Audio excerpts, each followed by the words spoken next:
ایک جانور کے سامنے دوسرے جانور کو ذبح نہ کیا جائے، اور بالخصوصاً کسی جانور کو اس کی ماں کے سامنے ذبح نہ کیا جائے۔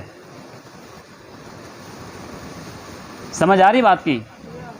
اب دیکھیں نا، ایک بکری ہے اور ایک اس کا بچہ ہے۔ اب بکری کے بچے کو آپ بکری کے سامنے ذبح کریں گے، آخر ماں تو ماں ہی ہوتی ہے نا، چاہے جانوروں کی ماں ہو چاہے انسانوں کی ماں ہو۔ اب دیکھیں بچے کو تھوڑی سی تکلیف پہنچتی ہے تو ماں کس قدر پریشان ہوتی ہے۔ تو اگر آپ کسی جانور کو اس کی ماں کے سامنے ذبح کریں گے تو اس کو کتنی تکلیف ہوگی۔ آئیے میں آپ کو ایک حکایت پیش کرتا ہوں، سنیے۔ منقول ہے کہ ایک شخص تھا، اس نے بچڑے کو اس کی ماں کے سامنے ذبح کر دیا۔ اب بڑی توجہ سے سننے والی یہ حکایت ہے، پنکھے چلانے والے چلاتے رہیں گے، پہلے بھی تو بیٹھے تھے بغیر ہوا کے، ان کو اپنا کام کرنے دیں، آپ توجہ رکھیں تاکہ جس مقصد کے لیے ہم بیٹھے ہیں وہ مقصد ہمارا پورا ہو جائے۔ سنیے، ایک شخص تھا، اس نے بچڑے کو اس کی ماں کے سامنے ذبح کر دیا۔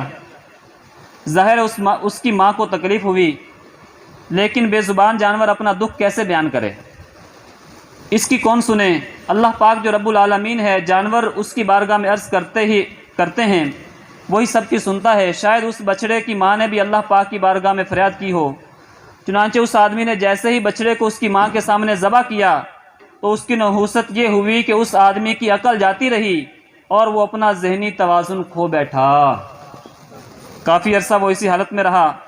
ایک دن وہ کہیں سے گزرا تھا، اس نے ایک درخت پر فاختہ کا گھونسلہ دیکھا۔ اچانک اس گھونسلے سے فاختہ کا بچہ زمین پر گر گیا۔ اس شخص کو بڑا رحم آیا اور اس نے بچے کو اٹھا کر واپس گھونسلے میں رکھ دیا۔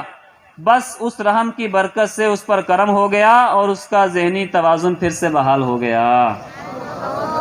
سبحان اللہ۔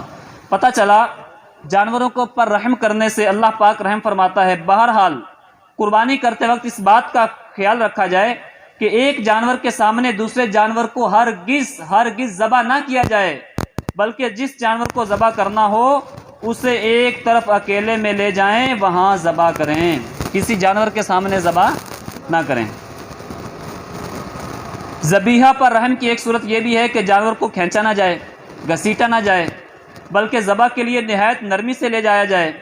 حضرت ابو سعید خدری رضی اللہ تعالیٰ عنہ فرماتے ہیں، پیارے آقا مکی مدنی مصطفیٰ صلی اللہ علیہ وسلم ایک شخص کے قریب سے گزرے، وہ بکری کو کان سے پکڑ کر کھینچتے ہوئے لے جا رہا تھا، تو رحمت عالم نور مجسم صلی اللہ علیہ وسلم نے فرمایا، اس کا کان چھوڑ دو، گردن کے قریب سے پکڑو۔ دیکھیں آقا کریم کس قدر شفیق ہیں، فرمایا کان چھوڑو اور گردن کے قریب سے پکڑو۔ مسلمانوں کے دوسرے خلیفہ حضرت عمر فاروق اعظم رضی اللہ تعالیٰ عنہ نے ایک شخص کو دیکھا، وہ بکری کو ذبح کرنے کے لیے ٹانگ سے پکڑ کر گھسیٹے ہوئے لے جا رہا تھا۔ آپ نے فرمایا، تیرے لیے خرابی ہو، اسے موت کی طرف اچھے انداز میں لے کر جا۔ ذبیحہ کو آرام پہنچانے کی ایک صورت سرور عالم نور مجسم صلی اللہ علیہ وسلم نے بیان فرمائی ہے کہ لِيُحِدَّ أَحَدُكُمْ شَفْرَتَهُ، تمہیں چاہیے کہ چھری تیز کر لو۔ علماء فرماتے ہیں جانور بھی موت سے ڈرتے ہیں، اس لیے چاہیے کہ چھری کو پہلے سے خوب تیز کر لیا جائے، عین ذبح کے وقت سے پہلے انہیں چھری نہ دکھائی جائے، یعنی جانور کے سامنے چھری بھی نہیں دکھانی، اور جب ذبح کرنے لگیں تو تیزی سے چھری چلا کر جلدی ذبح کر دیا جائے۔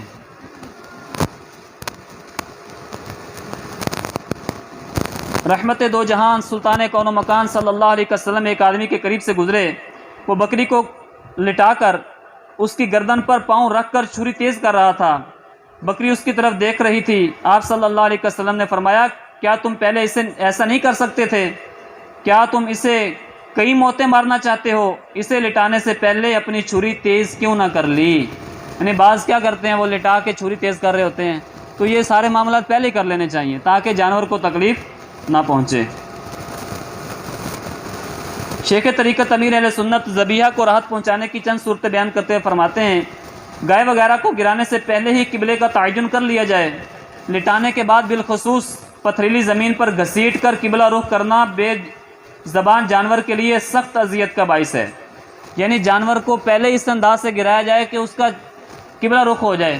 بعض کیا کرتے ہیں، وہ گرا دیتے ہیں، گرانے کے بعد پھر آپ اس کو گھسیٹتے ہیں اور گھسیٹ کے اس کا قبلہ کی طرف رخ کرتے ہیں۔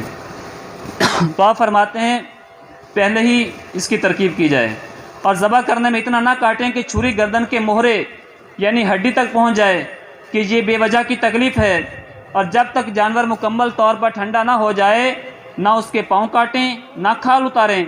ذبح کر لینے کے بعد جب تک روح نہ نکل جائے اس وقت تک کٹے ہوئے گلے پر نہ چھری مس کریں نہ ہی ہاتھ لگائیں۔ بعض قصاب جلد ٹھنڈا کرنے کے لیے ذبح کے بعد تڑپتی گائے کی گردن کی زندہ کھال ادھیڑ کر چھری گھونپ کر دل کی رگیں کاٹتے ہیں۔ اس طرح بکرے کو ذبح کرنے کے فوراً بعد بیچارے کی گردن چٹکا دیتے ہیں۔ بے زبانوں پر اس طرح کے مظالم نہ کیے جائیں۔ جس سے بن پڑے اس کے لیے ضروری ہے کہ جانور کو بلا وجہ ایذا پہنچانے والے کو روکے، یعنی اگر آپ کو اللہ پاک نے یہ استطاعت دی ہے اور آپ کے سامنے کوئی اس طرح کر رہا ہے تو آپ اس کو روکیں۔ اگر باوجود قدرت نہیں رکے گا تو خود بھی گناہ گار، اگر استطاعت رکھتا ہے کسی کو روکنے کی، ظاہر سب کے پاس استطاعت نہیں ہوتی، بعض کی تو بات مانی نہیں جاتی، جن کی بات مانی جاتی ہے ان کو چاہیے کہ وہ روکیں۔ اگر نہیں روکے گا تو خود بھی گناہ گار ہوگا اور جو کام کر رہا ہے وہ بھی گناہ گار ہوگا، اور جس کو استطاعت نہیں ہے وہ اگر نہیں بھی روکے گا تو گناہ گار نہیں ہوگا۔ صلو علی الحبیب صلی اللہ تعالی علی محمد صلی اللہ تعالی علیہ وسلم۔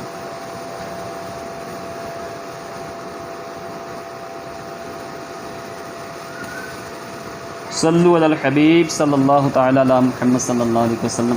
تو پیارے اسلام بھائیو، جو بیان سنا اس میں ہمیں ایک تو ہم نے یہ سیکھا کہ ایام تشریق کون سے ہیں اور کب سے کب تک تکبیر تشریق پڑھنی ہے، اور اسی طرح جانوروں پر رحم کرنے اور بے جانوں پر رحم کرنے کے متعلق سیکھا۔ اللہ پاک سے دعا ہے کہ عمل کرنے کی توفیق عطا فرمائے۔